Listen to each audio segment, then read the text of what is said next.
बिस्मिल्लाहिर्रहमानिर्रहीम। जावेद मुख्तार एक मरतबा फिर आपकी खिदमत में हाज़िर, टेक्नोलॉजी की बातें लेके, नई से नई प्रोडक्ट के रिव्यूज़ लेके। आज जो आपकी खिदमत में प्रोडक्ट है वो ओरिएंट का नैनो फ्रेश रेफ्रिजरेटर टेक्नोलॉजी, जिसका टीवी ऐड भी आप लोग देख रहे हैं आजकल मीडिया पे।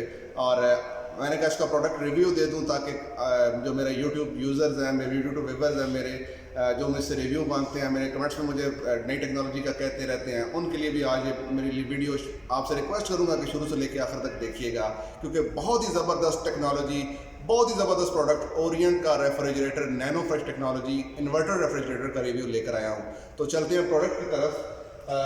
सबसे पहले तो मैं प्रोडक्ट का आपको इंट्रो तो कुछ तरीके से दूं कि ये 4 से 5 कलर्स में मार्केट में अवेलेबल होगा, जिसमें रेड कलर भी होगा, ग्रे कलर भी होगा, बरगंडी कलर भी होगा। जो मतलब कलर्स आपकी मार्केट में डिमांड के मुताबिक होंगे, स्मोक होगा, ग्लेज होगा, सारे आपको मिल जाएंगे। अच्छा, नैनो फ्रेश टेक्नोलॉजी की हमने बेसिकली जो मेरी आज वीडियो बताने का मकसद है वो नैनो फ्रेश टेक्नोलॉजी को आपके तक पहुंचाना है। ओरिएंट का न्यू अराइवल है, साल का रेफ्रिजरेटर है, 2021 का ये मॉडल है। सबसे पहले अगर बात करूं तो इस पर लाइफ टाइम वारंटी ऑफर किया गया है। इसके कंप्रेसर की लाइफ टाइम वारंटी है, वंस इन अ लाइफ आप इस कंप्रेसर को चेंज कर सकते हैं। हाँ जी, तो हम शुरू करते हैं इसके पूरे स्पेसिफिकेशन से, फिर आपको पूरा फ्रिज खोल के भी दिखाऊंगा। नैनो इन्वर्टर टेक्नोलॉजी, जैसे कि इसके नाम से ही बताया जा रहा है कि इसके अंदर इन्वर्टर टेक्नोलॉजी इस्तेमाल की है। इसके अंदर इन्वर्टर रेफ्रिजरेटर है, इन्वर्टर कंप्रेसर यूज़ किया गया है। नैनो फ्रेश टेक्नोलॉजी क्या होता है जिसमें डिटेल आपको बताते हैं। और जी इसका जो कंप्रेसर है वो 90 वोल्ट्स, जिस तरह मैंने एनर्जी एफिशिएंट का बताया था कि 135 वोल्ट से स्टार्ट होता है, ये inverter compressor 90 volt start up है। अगर आपके घर में 90 वोल्ट बिजली आ रही है तो ये 90 वोल्ट है। 5 डायरेक्शन कूलिंग है। इसकी डिटेल हम आपको फ्रिज खोल के बताएंगे। हाँ जी, उसके बाद अगर हम बात करें प्रोडक्ट की तो 18 मिनट में बर्फ़ बनाना ये स्टार्ट हो जाता है। कैसे स्टार्ट होता है ये हमने डिटेल डिस्कस करना है। जापानीज़ कंप्रेसर है, कॉपर पाइपिंग है इसकी, और इसकी दीवारें इंसुलेशन जो है वो थिकर हैं बाकी कंपनीज़ के मुकाबले में। बॉटल रैक्स हैं, डायरेक्ट एवेपोरेटर है। डायरेक्ट एवेपोरेटर का फ़ायदा क्या होता है? अच्छा जी, जो जितनी सारी बातें मैंने आपसे की हैं कि सारे स्पेसिफिकेशन आपको बताए हैं, तो इन चीज़ों को आपको ब्रीफ करना भी मेरी जिम्मेदारी है कि आपको उस टेक्नोलॉजी के मतलब ब्रीफ करना। अगर आपको समझ नहीं आ रही, कोई क्वेश्चन है आपका, बार बार आपसे रिक्वेस्ट करूँगा कि प्लीज़ कमेंट सेक्शन में मुझसे लाजमी पूछें। आपका जो भी क्वेश्चन होगा मैं उसका जवाब देने का पाबंद हूँ। तो प्रोडक्ट के रिव्यू की तरफ जाना चाह रहा हूँ। फ्रिज को मैंने ऑन कर दिया है। अच्छा जी, सबसे पहले हम आप फ्रिज का इंटीरियर ज़रा दिखा दूँ। ABS मटेरियल अंदर शेल्फ पॉकेट में यूज़ किया गया है, और साथ ही बड़ी खूबसूरती से इसके ऊपर मेंशन किया गया है कि कौन सी चीज़ आप कहाँ पर रख सकते हैं। ये फ्रीज़र की शेल्फ्स हैं।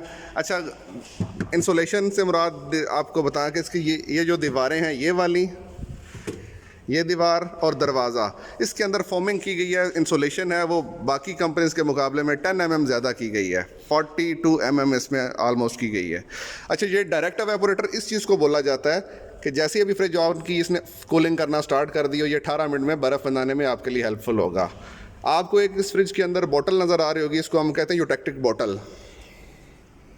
यूटेक्टिक बोतल की अगर बात की जाए तो इसके अंदर सोल्यूशन ऐसा होता है कि जब एक दफ़ा ये जम जाए, आपकी फ्रिज गर्मियों में मोस्टली ऐसा होता है कि लोड शेडिंग, पाकिस्तान के अंदर लोड शेडिंग का एक इशू है, और 7 से 8 घंटे तक अगर आपकी रेफ्रिजरेटर बिजली नहीं आती है आपके घर, तो आपका रेफ्रिजरेटर अपने फ्रीज़र पोर्शन की कूलिंग बरकरार रखेगा यूटेक्टिक बोतल की मदद से। अच्छा, उसके बाद डायरेक्ट एवेपोरेटर दोबारा मैं ज़रा बताता चलूँ कि ये ओपन होने की वजह से, रोल बाउंड होने की वजह से इसकी कूलिंग जो है वो फास्टेस्ट होती है। कंपेरेटिवली अगर कंसील किया हो तो ये देर से कूलिंग करेगा फ्रीज़र पोर्शन के अंदर। अगर ये ओपन है तो ये बड़ा ज़बरदस्त सा कॉन्सेप्ट है, क्योंकि ओरिएंट का कहना ये है कि 18 मिनट के अंदर हमारी बर्फ़ बनना शुरू हो जाती है। डेट्स वाई का हमारा ओपन और रोल बाउंड एवेपोरेटर है। फ्रिज पोर्शन की अगर बात की जाए, जैसा कि मैंने आपको सारे इसके ऊपर फीचर्स दिखाए, अब इन सारी चीज़ों को एक एक करके हमने ब्रीफ करना है। कंप्रेसर की अगर बात की जाए तो वो 90 वोल्ट स्टार्टअप है, इन्वर्टर कंप्रेसर है, और उसके ऊपर कंप्रेसर के ऊपर जो प्लेट लगाई गई है वो भी शेल और हैवी किस्म का लगाया गया ताकि आपको किसी किस्म का प्रॉब्लम और उसकी लाइफ जो है वो लॉन्ग हो। इसके अंदर जो पाइप इस्तेमाल किए गए हैं 99% कॉपर के इस्तेमाल किए गए हैं, ताकि कॉपर, दूसरी धात क्यों नहीं इस्तेमाल की गई कॉपर के अलावा? बंडी ट्यूब, क्योंकि बंडी ट्यूब के मुकाबले में कॉपर की लाइफ बहुत ज़्यादा होती है। अच्छा, फ्रिज पोर्शन की अगर बात करूं तो इसके अंदर एग ट्रे, ब्यूटी बॉक्स, आपके मेकअप की जो चीज़ें हैं, घर के बुज़ुर्गों के लिए जो दवाइयों का पोर्शन है वो भी बनाया गया है। बॉटल रैक्स हैं, गर्मियाँ हैं, बॉटल बच्चे पानी पीते हैं, नीचे भी उसी चीज़ को किया गया है। उसके अंदर वेजिटेबल बॉक्स है, इसमें फ्रूट पोर्शन और वेजिटेबल पोर्शन अलग अलग किया गया है। अगर मैं इसको खोल के दिखा सकूं तो ये अलग अलग फ्रूट पोर्शन और वेजिटेबल पोर्शन बनाया गया, इसके ऊपर मेंशन भी किया गया, आप देख सकते हैं। रैपिंग मैं इसलिए नहीं कर रहा क्योंकि नया यूनिट है। और उसके ऊपर ये ह्यूमिडिटी कंट्रोलर फ्रॉम किया गया है, आप इससे ऑन और ऑफ कर सकते हैं इसको। अच्छा, सबसे आम पॉइंट जिसके लिए हमने यार की यूटेक्टिक बोतल था, रोल बॉन्ड ऑपरेटर, उसके बाद नैनो फ्रेश टेक्नोलॉजी को आप तक बताना था। उसके ऊपर नैनो फ्रेश इस्तेमाल भी किया गया है। इसके अंदर यूवी लाइट इस्तेमाल की गई हैं। यूवी लाइट का मकसद ये है कि आपके जो चीज़ें पड़ी हुई हैं उसके अंदर बैक्टीरिया को किल करेगा, उसकी लाइफ को लॉन्ग करेगा। और इसके अंदर 5-वे कूलिंग के लिए टेक्नोलॉजी इस्तेमाल की गई है ताकि आपकी रेफ्रिजरेटर के अंदर का हर जो नीचे चीज़ें पड़ी हैं, मोस्टली ऐसा होता है कि वहाँ कूलिंग नहीं पहुँच पाती, लेकिन इस टेक्नोलॉजी की बदौलत फ्रिज के कोने कोने में कूलिंग जाएगी।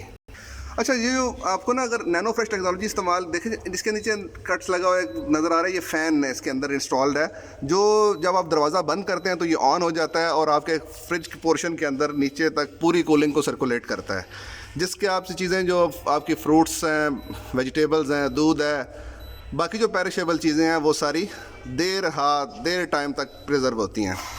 बाकी इसके अंदर एक चीज़ आपको मेंशन की गई है।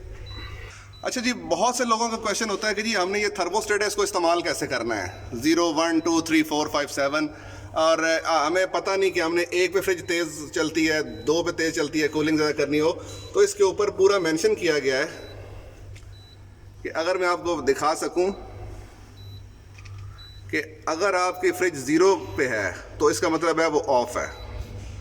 अगर आपका फ्रिज 1 डिग्री या 2 डिग्री पे रखा है तो जब माहौल का दर्जा 15 सेंटीग्रेड से कम हो, ये पूरी गाइडलाइन इसके ऊपर आपको फ्राहम की गई है। 3 से 4 आपने कब रखना है और 7 पे कब लेके जाना है, मैक्सिमम कब लेके जाना है, ये सारी चीज़ें आपको गाइडलाइन बताई गई हैं। ये बहुत सारे लोगों का सवाल था जो आपका जवाब आज आपको मिल गया है। ओरिएंट के नैनो फ्रेश टेक्नोलॉजी बहुत ही खूबसूरत फ्रिज और बहुत सारे कलर्स में, मैं इसका जो थंबनेल लगाऊंगा अपनी इस वीडियो का, कोशिश करूंगा उसमें सारे कलर्स आपको दिखा सकूं। करंटली आप इस देखें,